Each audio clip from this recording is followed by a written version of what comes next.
Yanda Baba Santa Raba. Yandurubo Sekerebe. Rimo Saraba. Nous saluons ta présence, Jésus. Nous saluons ta présence, Jésus. Ramosina Mayakaraba. Nous célébrons ta présence, l'agneau. Rekorobo Sakaraba. Toi, le serpent de Moïse. Le serpent de Ra. Toi qui guéris. Rimorobo Sarabake. Yanda Baba Sekorobo Santa. Yanda Baba Sakaria Bayaka. Remekorobo Sekeraba. Yandorobo Shinta Baba. Yandorobo Santa Baba Santa. Yanda Baba Shinterebe Santa. Yanda Baba Shinterebe Shinte. Ekorobo Santa Bakaraba. Yanda Baba Sekerabayaka. Romo Saka. L'histoire que nous venons de lire sera la base de mon enseignement ce soir. C'est l'histoire du peuple d'Israël. La Bible dit que tout ce qui a été écrit dans le passé, c'est pour notre instruction, pour nous montrer Dieu, pour nous montrer nos vies, pour nous montrer comment nous devons marcher avec Dieu, comment nous devons faire pour vivre la volonté de Dieu. Et donc cette histoire va nous instruire. Toi mon frère qui est là en face de moi, toi qui es dans ta maison, tu es en train de m'écouter, toi qui es de ce côté derrière moi, ce message est pour toi. Jésus est venu te parler à travers moi ce soir. Le peuple d'Israël était sorti de l'Égypte. Il était en marche vers la terre promise. Ils avaient passé assez de temps dans le désert. Et il y a une partie du temps qu'ils ont passé dans le désert qui n'était pas le plan de Dieu pour eux. Et c'est comme ça qu'aujourd'hui aussi, il y a plusieurs personnes qui sont dans un désert interminable. Ils pensent que c'est la volonté de Dieu, alors que selon le plan de Dieu, il devait déjà être sorti du désert de sa vie. Si seulement il pouvait écouter Dieu, si seulement il pouvait marcher avec Dieu, son désert serait déjà terminé. Mais le peuple d'Israël n'avait pas fait la volonté de Dieu. Voilà pourquoi leur désert s'était prolongé. Je suis en train de parler aux gens de toutes catégories.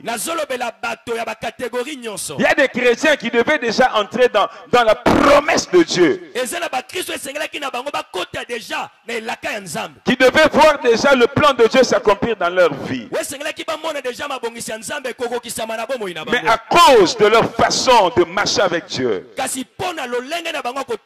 leur désobéissance à la parole et à la volonté de Dieu, le désert dans leur vie ne fait que se prolonger. Dieu est Dieu. Dieu n'est pas un homme. Dieu ne réfléchit pas comme nous. Dieu ne comprend pas là où nous nous comprenons. Et là où nous ne comprenons pas, Dieu lui il comprend. Alléluia. Amen. Alors le peuple d'Israël, il est arrivé un moment, ils ont parlé contre Dieu. Et ils ont parlé contre Moïse. Ils ont parlé contre Dieu. Et ils ont parlé contre Moïse. Ils avaient péché. Ils avaient péché. Ce qui était sorti de leur bouche, c'était l'expression de leur cœur. C'était l'image de leur cœur. Ce que nous faisons, ce que nous disons, vient de notre cœur. Si tes actions sont mauvaises, c'est ton cœur qui a un problème. Si tes paroles sont mauvaises, ton cœur a un problème. Alors Dieu ce soir voudrait parler à ton cœur. Mon frère, ma soeur, je suis venu parler à ton cœur. Je n'ai rien contre toi. Peut-être que je ne te connais pas. Et il se pourrait que je te connaisse. Mais rassure-toi. Ce soir, je n'ai rien contre toi. Je parle à ton cœur. Parce que j'ai un désir. Ici sur terre. Que tu entres dans la promesse de Dieu. Que la promesse de Dieu s'accomplisse dans ta vie. Et après la mort, que nous puissions nous retrouver dans la gloire de Dieu. La Bible dit ceci. Si ton espérance se limite seulement aux choses de la terre, tu es le plus malheureux de tous les hommes. Si ton espérance, la vie pour toi, s'arrête aux choses de la terre, tu es le plus malheureux de tous les hommes. À cause du désert, à cause de la nourriture, à cause de la vie qu'il menait, ils ont commencé à parler contre Dieu. Ils ont commencé à parler en mal contre Dieu. Ils ont parlé contre Dieu. Aujourd'hui, nous voyons des gens qui parlent contre Dieu. Ils disent du mal contre Dieu. Ils pensent qu'en faisant cela, Dieu va faire quelque chose dans leur vie. Écoute-moi ce soir. Si tu vas en enfer, Dieu restera Dieu. Si tu parles contre Dieu, Dieu ne changera pas. Mais c'est toi qui souffriras. Tu n'as pas la capacité de changer ta vie. Il y a des problèmes qui sont dans ta vie que tu n'arrives pas à résoudre, que tu n'arrives pas à régler. Mais tu oses parler contre Dieu. Tu termineras très mal ta vie. Il se pourrait que le message de ce soir, il se pourrait que le message de ce soir soit un avertissement pour toi. Dieu est Dieu. Dieu n'est pas un homme. Il n'est pas un homme. Même s'il te dit que tu es son ami, toi tu dois le considérer comme Dieu. Tu dois le respecter comme Dieu. Tu dois l'adorer comme Dieu. Les enfants d'Israël, ils ont parlé contre Dieu. Et ils ont parlé contre Moïse. Aujourd'hui, nous voyons des gens qui parlent contre des serviteurs de Dieu, qui parlent contre des hommes de Dieu, ceux qui leur ont prêché la parole, ceux qui leur conduisent, qui les conduisent dans le chemin de la vérité, dans le chemin de Dieu. Ils parlent contre lui. Ils complotent contre lui. Je suis d'accord. Il y a de faux serviteurs. Il y a de faux pasteurs qui salissent le témoignage de Jésus. Qui salissent le témoignage de Jésus. Qui font blasphémer le nom de Dieu. Qui se disent être pasteurs. Qui se disent être chrétiens. Qui se disent être serviteurs. Ils sont là dans les intercessions. Ils sont là dans les groupes d'adoration. Ils sont là dans les groupes d'intercesseurs. Ils se disent être chrétiens. Mais ils font des scandales. Des scandales comme ceux que les païens ne font pas. Nous sommes arrivés dans les derniers temps où Jésus il a dit beaucoup viendront. Ils viendront. Ils vont revêtir la peau de l'agneau. Mais ce sont des loups. Ils ont une mission. C'est de détruire les enfants de Dieu. Au lieu de les conduire au ciel, ils les conduisent en enfer. Tu pourrais me demander de quoi je parle. Je parle de Jésus. Celui qui a donné sa vie à Jésus. La Bible dit ceci. Il ne péche pas. Ça veut dire il ne mène pas une vie de péché. Le péché n'est pas son style de vie. Le péché est un accident. Un accident qui arrive dans sa vie. Et quand il prend conscience qu'un accident est arrivé dans sa vie, il se réveille. il change de vie et il avance avec Jésus. Mais quand on voit un chrétien, il persévère dans le péché, il mange dans le péché, il dort dans le péché, il programme le péché. Ce n'est pas un chrétien. Même s'il est pasteur, il n'est pas chrétien, il n'est pas pasteur, il n'a pas Jésus. Le dernier jour, Jésus te dira, toi, je ne t'ai jamais connu. Je ne t'ai jamais connu. Peut-être maintenant que je prêche, tu es en train de te poser des questions. Est-ce qu'il est en train de parler des scandales que nous connaissons à Kinshasa? Non, je ne parle pas de ça. Ceux qui me connaissent, ils savent que je prêche le péché. Le premier jour de ma croisade, je prêche le péché. Je ne prêche pas les absents. Je prêche ceux qui sont là. Je te prêche toi. Je parle de ton péché à toi. Je parle de ta vie à toi. Je parle de ta vie à toi. Je ne parle pas de ceux qui ne sont pas là. Je parle à ceux qui sont là, qui sont en face de moi, dans leur maison, derrière moi, à gauche, à droite. Je te parle à toi. Israël a péché.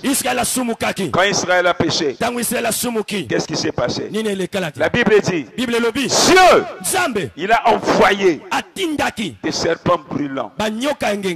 C'est Dieu qui avait envoyé des serpents brûlants. C'est Dieu qui avait envoyé des serpents pour les mordre et les tuer. Le salaire du péché, c'est la mort. Rassure-toi, je ne suis pas fâché contre toi. Je ne suis même pas fâché. Si je peux être fâché contre quelqu'un, c'est contre le diable. Le diable qui aveugle ta vie. Le diable qui te distrait. Pour te conduire dans la vie du péché. Pour te conduire dans la vie de rébellion. La Bible dit le salaire du péché, c'est la mort. La Bible dit celui qui pêche est du diable. Celui qui pêche est du diable. Ça veut dire quand tu pêches, tu mènes une vie de péché, le diable vient dans ta vie. Parce que quand tu pêches, tu es du diable. Le diable vient dans ta vie. Et quand il vient dans ta vie, il fait trois choses. Jean chapitre 10 verset 10. Il vient pour voler, égorger et détruire. Voilà les trois choses que Satan fait quand il vient dans la vie de quelqu'un. Et dans l'histoire que nous venons de lire, le diable est venu sous la forme d'un serpent. Par la permission de Dieu. Par la permission de Dieu. C'est Dieu qui lui a permis de venir mordre les enfants de Dieu. Et il n'y avait pas de remède. Il n'y avait pas de remède. Non, il n'y en avait pas. Sur la terre. Ce sont des serpents qui sont apparus là. Ils viennent mordre les enfants de Dieu. Et quand ils te mordent, tu as des douleurs atroces. Des douleurs atroces. Et ils s'en suivaient la mort. Tu pouvais prendre le sérum anti-vénin. Tu pouvais prendre tous les médicaments que tu veux. Il n'y avait pas de solution. Dès que ce serpent-là te mord, tu sais une chose. Tu vas mourir. Même si ça prend des années. Même si ça prend du temps. La fin c'était la mort. La fin était la mort. Et avant la mort c'était la souffrance. Alléluia. Amen. Beaucoup de gens blaguent avec le péché. Écoutez d'abord dans cette histoire. Après, ils ont pris conscience. Ils ont pris conscience. Ils ont pris conscience. Ils sont allés voir Moïse. Ils ont dit, Moïse, nous avons péché. Nous avons péché contre Dieu et contre toi. Nous avons péché contre Dieu et contre toi. Ils ont pris conscience de leur vie. Ils ont regardé ce qui se passe dans leur vie après être mordus par le serpent. Ils ont constaté que c'était la souffrance. Ils ont constaté que c'était la maladie. Rien ne marchait. Et ils ont constaté qu'ils allaient lentement, très sûrement, vers la mort. Vers la mort. Ils ont vu d'autres en train de mourir. Ils ont vu d'autres tomber, raides, morts. Et ceux qui étaient restés vivants, qui avaient encore la morsure, qui pouvaient quand même marcher un peu, qui pouvaient encore parler un peu, ceux qui pouvaient ramper, ceux qui pouvaient se traîner, ils se sont tirés lentement vers Moïse. Et ils ont dit à Moïse, nous reconnaissons que nous avons péché. Ce qui me fait mal, c'est les gens qui n'aiment pas reconnaître qu'ils sont dans les péchés. Et quand le pasteur lui parle du péché, il se passe contre le pasteur. Et il prend des décisions. Je ne viendrai plus à l'église. Comme si, quand il vient à l'église, c'est une faveur qu'il nous fait en venant à l'église. Comme si c'est un autre avantage. Et il reste même à la maison. Il dit, je ne viendrai pas jusqu'à ce que on viendra me visiter. Si tu es un pasteur comme moi, je ne viendrai même pas te visiter. Il y a des chrétiens qui ne peuvent pas prendre conscience qu'il mène très mal sa vie. Et ce qu'il est en train de vivre, c'est le résultat de ses actions. C'est le résultat de ses paroles. C'est le résultat de son attitude. La mort, c'est quoi la mort? La mort, c'est la destruction des choses. La mort, c'est la fin des choses. La destruction des choses. La détérioration des choses. La mort peut entrer physiquement. Il y a des gens qui sont morts physiquement. Même quand il marche, vous le voyez un homme, mais en réalité il est déjà mort. C'est déjà un impuissant. Un impuissant. Il est même incapable de satisfaire sa femme sur le lit. Même quand il gronde à la maison, il est mort quelque part. Tellement qu'il est mort, il est devenu nerveux. Il est devenu colérique. Parce qu'il est mort quelque part dans sa vie. Il y a des gens qui sont morts physiquement. Il attend seulement l'extinction de son corps. Les poumons sont pourris. Le cœur est abîmé. Il ne fonctionne plus normalement. Mais il ne regarde pas ce qu'il a fait dans le passé. Et il ne peut même pas reconnaître qu'il s'est mal conduit dans le passé. Il est sorti avec des femmes des gens. Elle est sortie avec des maris des gens. Elle ne s'est jamais repentie. Elle n'a jamais abandonné. Elle n'a jamais demandé pardon à Dieu. Et même quand il vient à l'église, il vient seulement pour demander à Dieu de le bénir. Il vient seulement demander à Dieu la délivrance. Mais il n'a jamais reconnu que dans sa vie il a fait de mauvaises choses. Les enfants d'Israël, avant la guérison, ils ont d'abord reconnu. Ils ont reconnu. Ils ont reconnu. Ils ont pris conscience. Nous avons péché. Nous avons péché. Si quelqu'un ce soir peut dire j'ai péché, quelque chose se passera dans sa vie. Laisse-moi te révéler une chose, mon frère. La plupart des choses, des malheurs que nous connaissons, la plupart c'est à cause de nos actions. Et beaucoup c'est à cause de nos péchés. Si Dieu pouvait nous révéler ce que chaque péché cause dans nos vies, j'aurais compris. Aujourd'hui, j'avais insulté mon frère. J'avais insulté mon frère. Je te montre. Tu viens d'insulter ton frère. Regarde, tes dettes ne seront pas payées. Satan a bloqué tes dettes. Si Dieu pouvait te révéler, quand tu sors de l'hôtel, ce que Satan a bloqué dans ta vie, tu vas commencer par haïr la fille avec qui tu étais à l'hôtel, ou l'homme là avec qui tu étais à l'hôtel, et tu n'y retourneras pas. Tu n'y retourneras pas. Beaucoup de gens ici, ils sont en train de souffrir, en train de demander le mariage, en train de demander l'argent, en train de demander le travail. Mais ils ont le venin du serpent dans leur vie. Le serpent l'a déjà mordu. Le serpent l'a déjà mordu. Depuis le jour où il avait volé, depuis le jour où il était allé chez sa féticheur, le serpent l'a mordu. Et la mort circule dans son corps. La mort touche ses affaires. Beaucoup de familles là, les gens n'évoluent pas. Moi je suis dans ces quartiers depuis plusieurs années. Je suis resté à Salongo plusieurs années.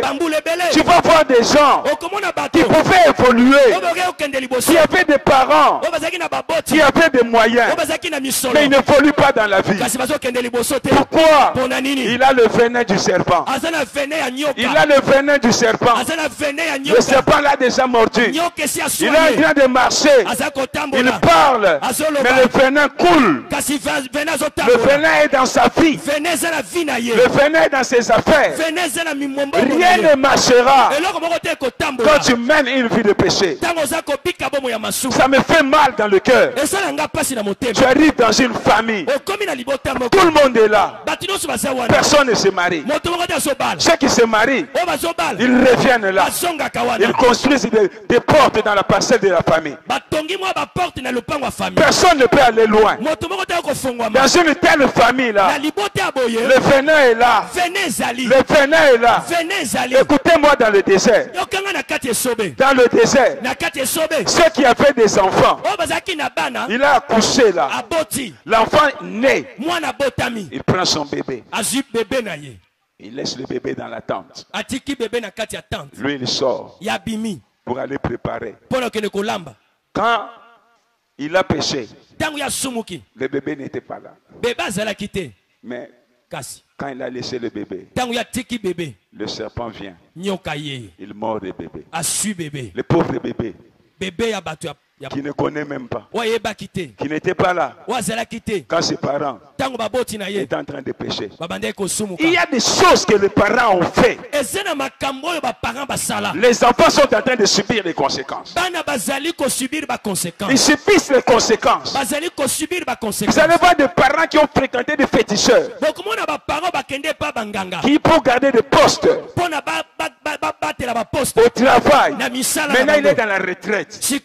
Il est là assis à la maison avec des grandes filles, des grandes filles qui ne se marient pas, qui ne se marient pas. Est-ce que toi papa, ça ne te dérange pas? Ça te fait pas mal au cœur? Si ça te fait mal au cœur, est-ce que tu peux pas prendre conscience que tu t'étais mal comporté, que tu as mal dirigé ta vie, et que tu reviennes voir des hommes de Dieu qui peuvent te montrer le chemin? Quels sont ces parents là? Tu vois des enfants en train de errer dans la rue là. Des enfants qui n'avancent pas. Ça ne te fait rien dans ton cœur. Des enfants en train de boire depuis le matin jusqu'au soir. En train de discuter au coin de la rue là. Ça ne te fait pas mal au cœur. Par moment, interroge-toi. Va chercher Dieu pour tes enfants. Et toi aussi, l'enfant qui t'empêche de chercher Dieu.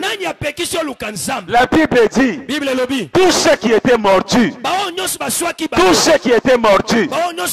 même si c'est à cause des parents, si tu regardes seulement le serpent des reins, si tu regardes seulement le serpent des reins, même si tu avais été mordu à cause de ton grand-père, même si tu avais été mordu à cause de ton oncle, même si tu avais été mordu à cause de ton père, il y avait une seule solution dans le désert. Ce n'était pas d'aller déranger son papa. Oh papa, dis-nous qu'est-ce que tu as fait. Oh papa, révèle-moi ton passé. Il y avait une seule solution. Levez les yeux et regardez le serpent des reins. Oh, si ce soir, je te demande de lever tes yeux vers le serpent des reins. Vers le serpent des reins. C'est comme ça. Quand ils sont venus vers Moïse, ils ont dit Moïse. Ils ont dit à Moïse, nous reconnaissons, nous avons péché contre Dieu et contre toi. Nous reconnaissons, nous avons péché. Prie Dieu. Moïse a prié Dieu. Parce qu'il n'y avait pas de solution pour ce serpent-là. La solution ne pouvait venir que de Dieu. Regardez-moi. Il y a un signe indubitable, immanquable, un signe pour lequel il n'y a pas de doute. Quand tu vois dans ta vie que tu fais tout ce que tout le monde fait, tu as déployé toutes les énergies, toute ta force, ta sagesse, ton intelligence. Tu as prié, tu as tout fait, mais tu n'as pas de bons résultats. Les choses n'avancent pas. Sache que le serpent est quelque part dans ta vie. Le serpent est quelque part dans ta vie. C'est comme ça que tu verras des gens. Il ne peut pas avoir un bon travail. Même quand il travaille avec l'argent, il ne fait rien. Le serpent l'a déjà mordu quelque part. Et parfois je vois des gens, comme je l'ai dit là, il est là alourdi. Il n'a même pas la force d'aller chercher du travail. Mais c'est le venin dans son corps, le venin dans sa vie, qui l'empêche d'aller chercher du travail. Il faut voir une jolie fille. Elle est intelligente. Elle est instruite. Mais elle ne peut pas se marier. Un homme, quand un homme s'approche d'elle, il la propose en mariage. Après quelques temps, il s'en va aussi vite qu'il était venu. Mais prends conscience. Prends conscience. Sois conscience. Et quand ils sont allés chez Moïse, Moïse a prié Dieu. Dieu a dit à Moïse, fabrique-toi un serpent en airain. En airain. Et tu prendras ce serpent-là. Tu vas le mettre sur une perche. Une longue tige comme celle-là. Tu mettras le serpent d'airain là. Et quiconque a été mordu,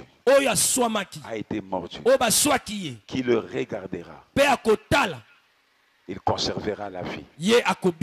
Il ne mourra pas. Il conservera la vie. Donc il fallait prendre conscience.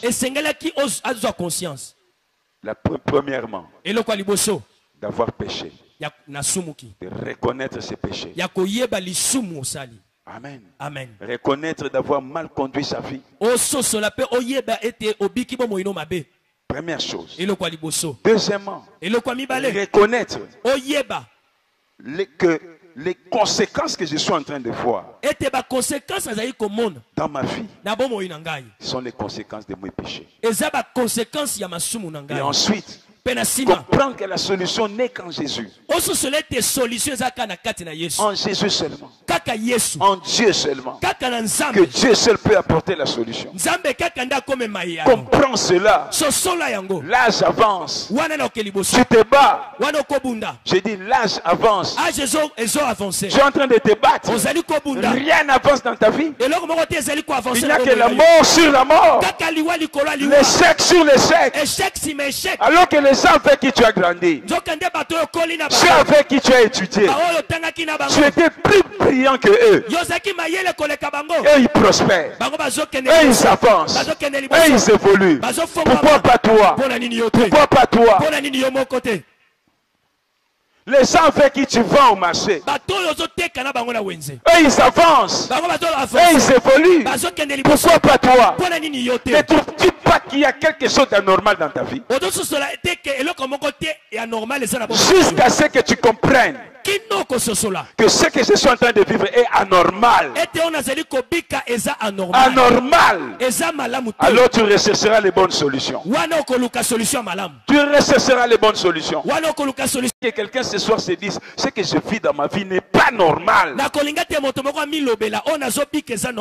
Le problème n'était pas le serpent. Ce n'était pas le serpent. C'était un serpent qui ne mourrait pas. Tu peux venir l'écraser. Il ne mourra pas.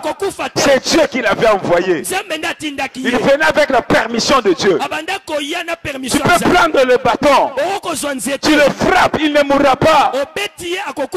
Tant que tu n'as pas pris conscience de ta vie de péché,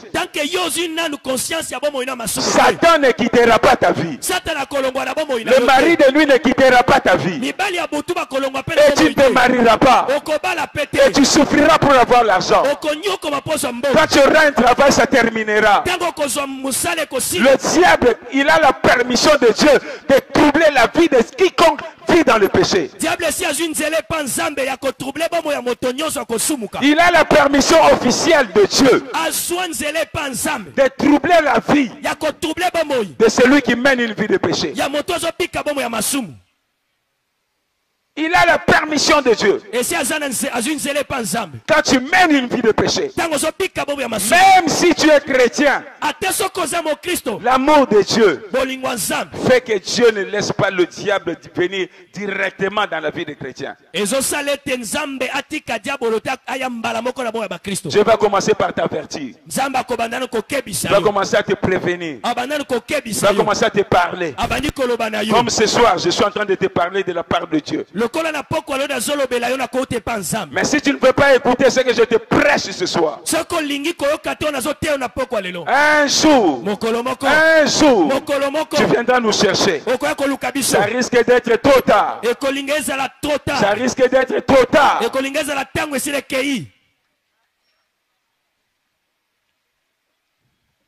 Moïse a pris un serpent. Il a pris de l'airain. Il a fabriqué un serpent. C'était la solution de Dieu. Il a placé sur une perche. Et il leur a dit, c'est simple. C'est simple. Celui qui veut être guéri, qu'il regarde le serpent. La solution était si simple. Vous savez, les gens aujourd'hui veulent se compliquer.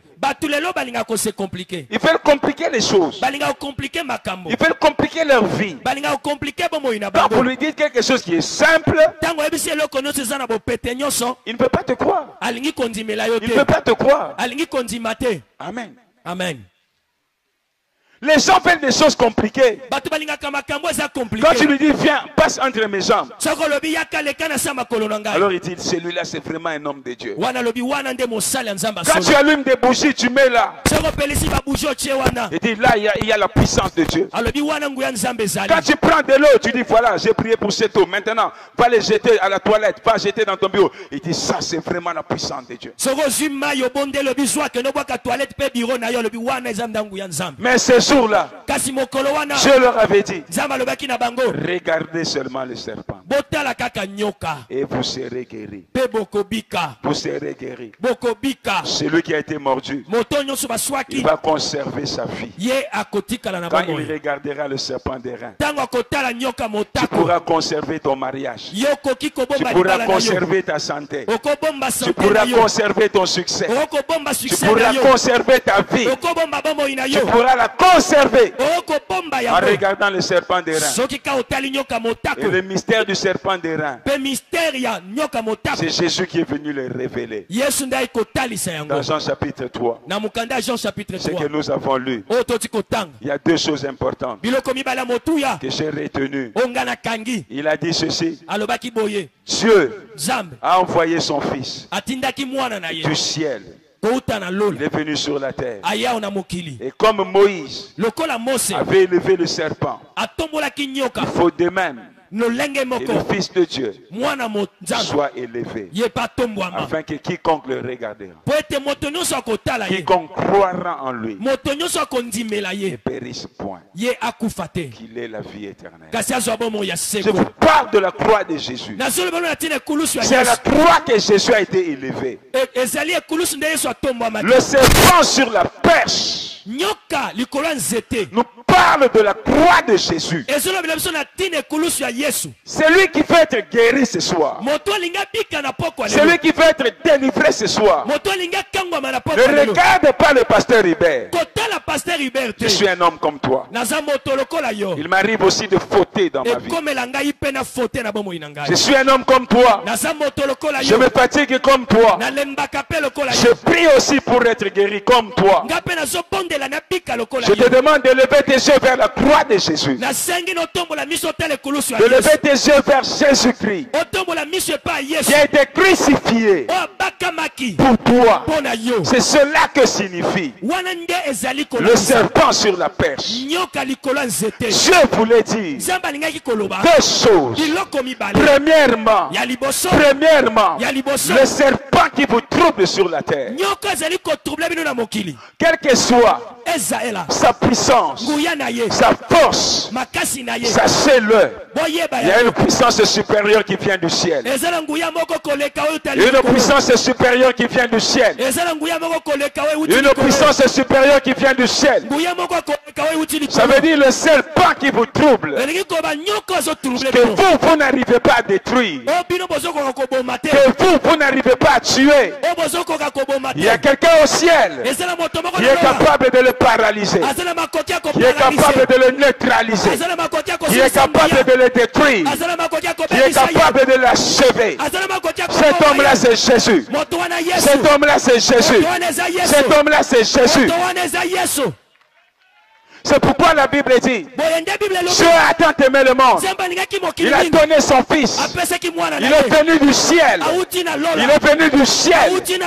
Et ce jour-là, dans le désert, on l'a fabriqué comme un serpent. Comme un serpent.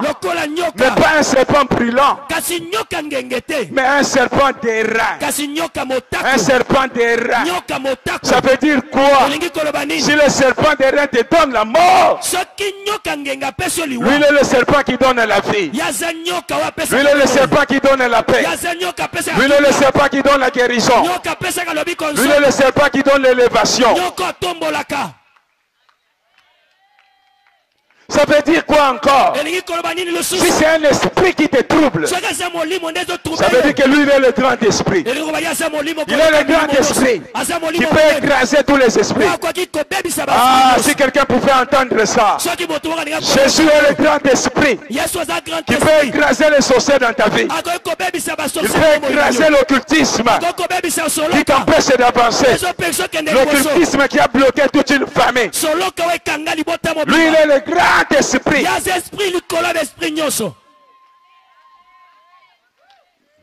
Si c'est un homme qui trouble ta vie, lui il est le grand homme. Il est plus grand que tous les hommes. Il est le fils de l'homme. Il est l'homme parfait. Il est l'homme excellent. Il est le plus beau parmi tous les fils de l'homme. Il n'a aucune tâche. Il est très puissant parmi les fils de l'homme. Et il peut neutraliser tous les hommes. Et il peut neutraliser tous ceux qui veulent détruire ta vie. Qu'est-ce que je suis en train de dire? Quelle que soit la forme que le diable prendra dans ta vie, Jésus-Christ peut le rencontrer dans son propre terrain.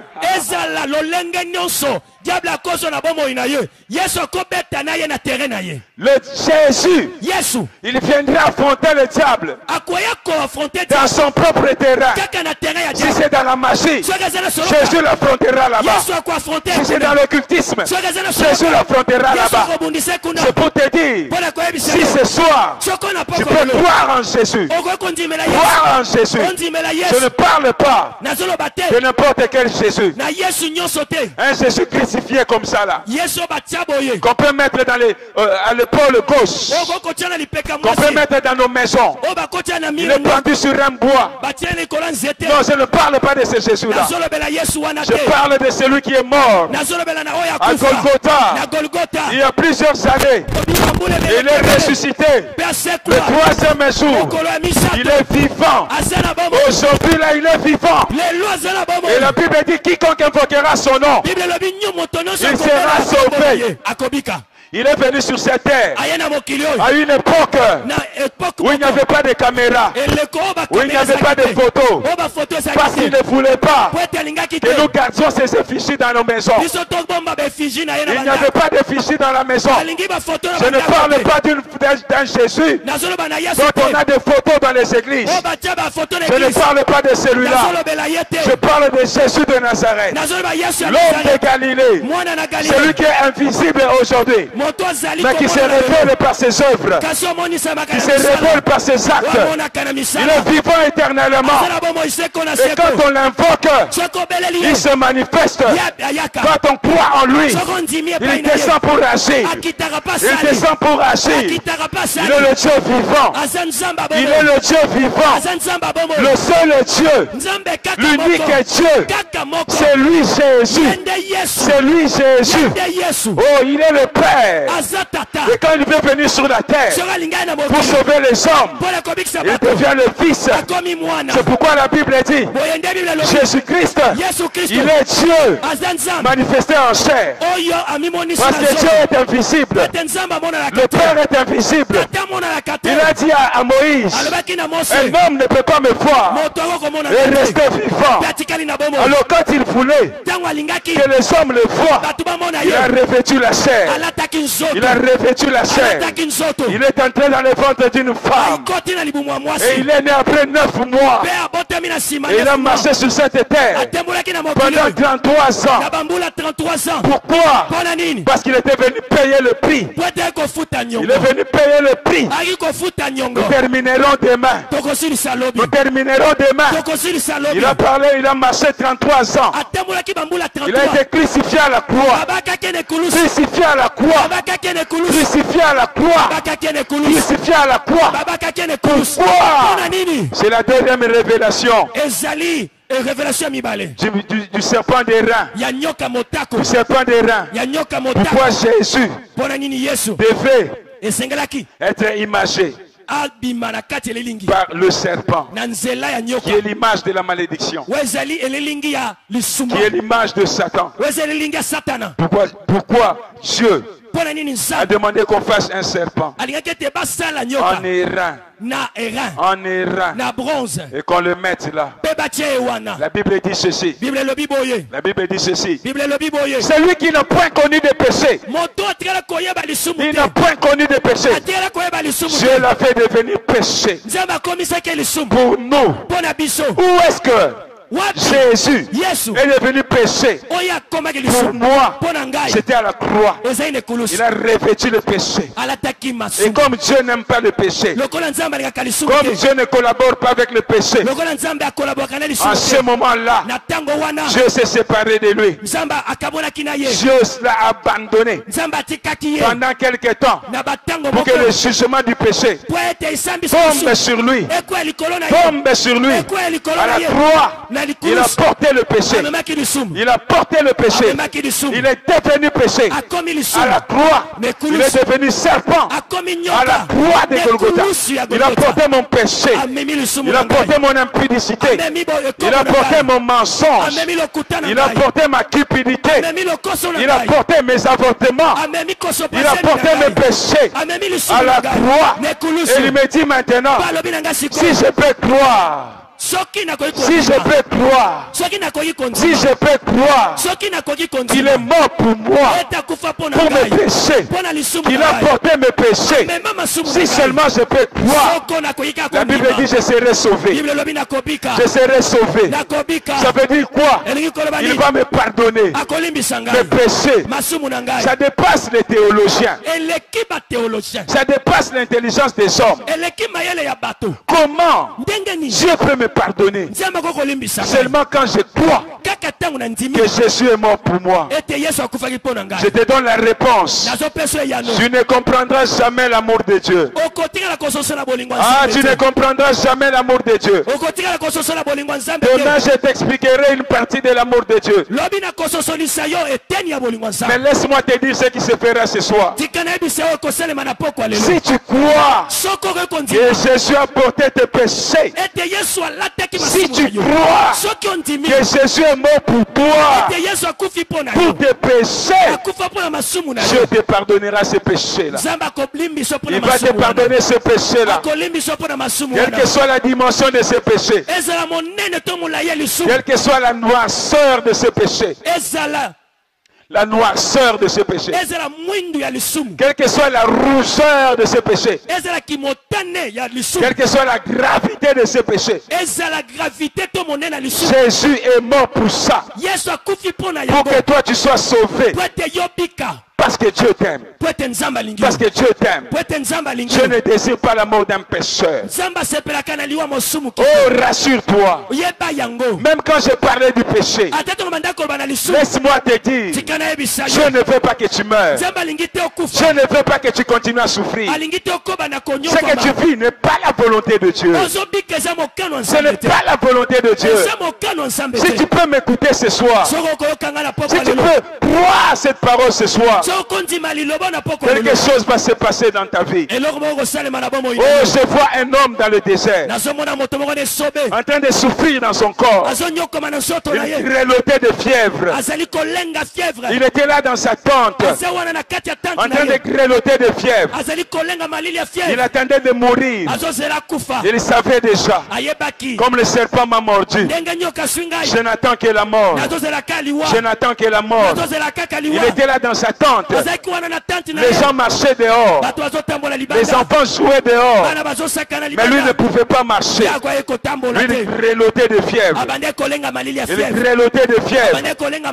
Après, il voit quelqu'un qui entre, qui lui dit, on a vu Moïse. Il a dressé une perche. Il a mis un serpent sur la perche. Et il a dit, ceux qui regarderont le serpent, ils vivront, ils guériront. Et il raconte à ses papas, il dit, tu sais quoi, tu connais Fred, le serpent l'avait mordu. Il était allé, il a regardé le serpent à la perche. Fred est guéri, Fred est sauvé. Écoute sa voix dehors. Le papa est en train de trembler avec la fièvre dans sa tente, avec la fièvre dans sa tente. Je parle à quelqu'un ce soir. Peut-être que tu trouves que tu as arriver à la fin. Le médecin t'a dit, il ne reste que quelques mois. Peut-être tu es dans ta maison. C'est la tension qui te dérange. C'est l'hypertension. C'est le diabète. C'est le cancer qui te dérange. Et maintenant que je prêche, tu es en train de dire, pourquoi cet homme a amené du bruit ici? Pourquoi il est venu faire du bruit ici? Moi je te dis une chose. La maladie qui te dérange, que ce soit la tension, que ce soit le diabète, que ce soit le cancer, que ce soit le myome, que ce soit le kyste, la puissance est sortie du serpent des reins. La puissance l'a touché. Il a senti quelque chose dans son corps. Il s'est levé et il était guéri. Cela se fera dans la vie de quelqu'un ce soir. Celui qui regardera à Jésus, celui qui croira à Jésus, la guérison entrera dans sa vie. Jésus te pardonnera tes péchés. Et Jésus te guérira. La troisième chose, dans le serpent des reins, c'est lui qui a porté la guérison. Il a porté la guérison. Notre guérison, c'est à la croix de Golgotha. C'est que le médecin ne peut pas guérir. La croix peut guérir. La croix qui peut guérir. La croix peut guérir n'importe quelle maladie. Jésus n'est pas mort pour lui-même. Il est mort pour toi. Il est mort pour ta maladie. Il est mort pour ton problème. Je vais aller plus loin. Jésus n'est pas mort seulement pour qu'on aille au ciel. Il est mort aussi pour que nous soyons bénis sur la terre. Il est mort pour que nous soyons bénis sur la terre. Pour que nous soyons guéris. Même de la pauvreté. Même du chômage. Même du célibat. Il y a la puissance dans la croix de Jésus. Il y a la puissance dans la croix de Jésus. Voilà pourquoi la Bible dit, quiconque croit en lui ne sera point confondu. Il ne sera point confondu. Il ne sera point confondu. Si tu peux croire en Jésus ce soir, quelque chose va se passer dans ta vie. Jésus va te délivrer de tous les esprits qui te troublent ta vie. Même si le serpent t'avait mordu, parce que tu t'étais fait avorter. Ce soir, je te dis que Jésus est mort pour ce péché-là. Prends seulement conscience. Prends conscience. Reconnais que tu t'es mal comporté. Reconnais comment tu as péché dans ta vie. Et là où tu es, lève tes yeux vers la croix de Jésus. Si tu peux reconnaître, comme les enfants d'Israël, ils ont dit à Moïse, nous avons péché. Nous avons péché contre Dieu et contre toi. Maintenant, prie pour nous. Et Moïse leur dit, venez à la pêche. Venez là où il y a le serpent des reins. Moi aussi je t'appelle ce soir. Même si tu es dans la maison, j'aimerais que tu fasses un petit effort. Comme cet homme, Dieu n'a pas dit, si tu restes dans ta maison, tu penses au serpent des reins. Non, il avait dit, tu dois le regarder. Tu dois le regarder. Tu dois le regarder. Donc si tu es dans une maison, tu dois sortir de cette maison pour regarder le serpent. Pour regarder le serpent. Ce soir je te demande de sortir de ton raisonnement, de sortir de tes pensées et de t'approcher vers la croix de Jésus. De t'approcher vers Jésus pour que tu puisses le regarder, que tu puisses placer ta confiance en lui, que tu puisses croire en lui, qu'il est mort pour toi et quelque chose peut se passer dans ta vie. Peut-être que tu as beaucoup prié. Tu peux me dire, Pasteur Hubert, pour mon problème j'ai beaucoup prié.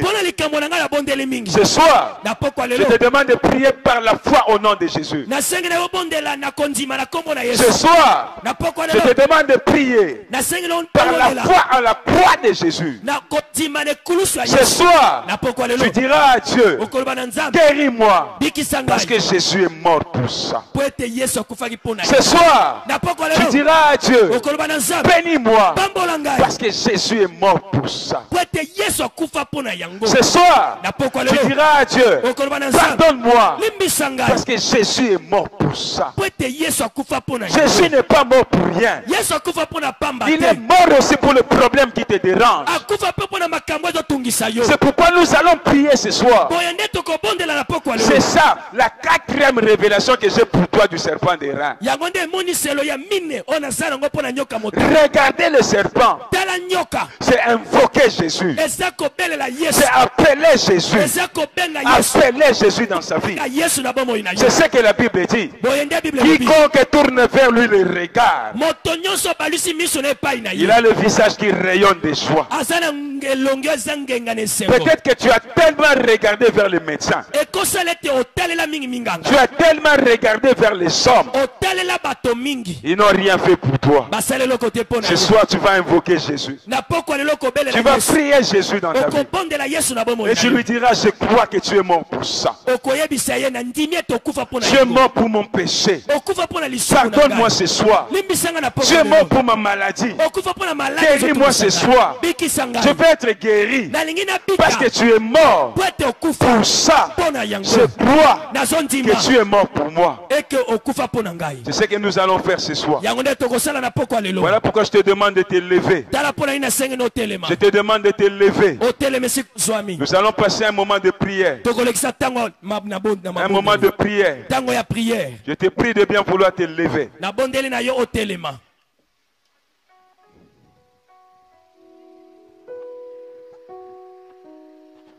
Je demande également au centre de prendre leur place.